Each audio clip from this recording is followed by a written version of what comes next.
বিএনপির চেয়ারপারসন মানে খালেদা জিয়ার উপদেষ্টার কথা শুনেন, জোগাড়টার কথা শুনেন। না মির্জা সাহেব যে খেলা ধরাইছে এই ছেলে পেলেদেরকে নিয়ে, আমি তো বলি ন্যাশনাল এনসিপি না, ন্যাশনাল চিলড্রেন পার্টি।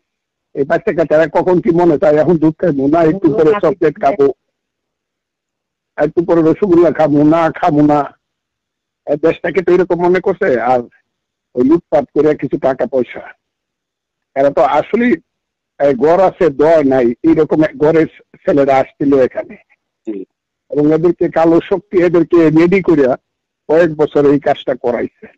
এখন এরা ধরাকে সরা জ্ঞান করে। কয়জন মানুষ হয়েছে ইউনূস সাহেবের বাড়ি ঘেরাও করবো, পুলিশ বাধা দেয় না, মিলিটারি তাদেরকে দুলাভাই ডাকে, হ্যাঁ আব্বাজান ডাকে পুলিশে, এরা এত আদর যত্ন, মেয়েরা মানে জামাই আদরে নিয়ে আসে। কয়জন লোক হয়েছে এখানে?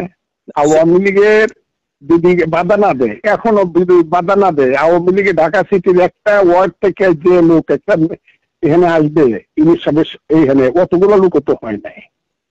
এরা যদি 200-500 লোকে এইভাবে দাবি করে আর রাস্তার মধ্যে বৈশা যদি একটা কোটি কোটি মানুষের একটা রাজনৈতিক দলকে নিষিদ্ধ করে দিতে পারে, ভালো ভালো। কিন্তু এই নিষিদ্ধ তো এই পৃথিবীতে কোনো কারণে কোনো ডেমোক্রেটিক লোক, কোনো গণতন্ত্র বিশ্বাসী লোক চাইতে পারে না। আমার দলও চায় না, আমিও চাই না, এটা তো হইতে পারে। এটা কি করবে তারা?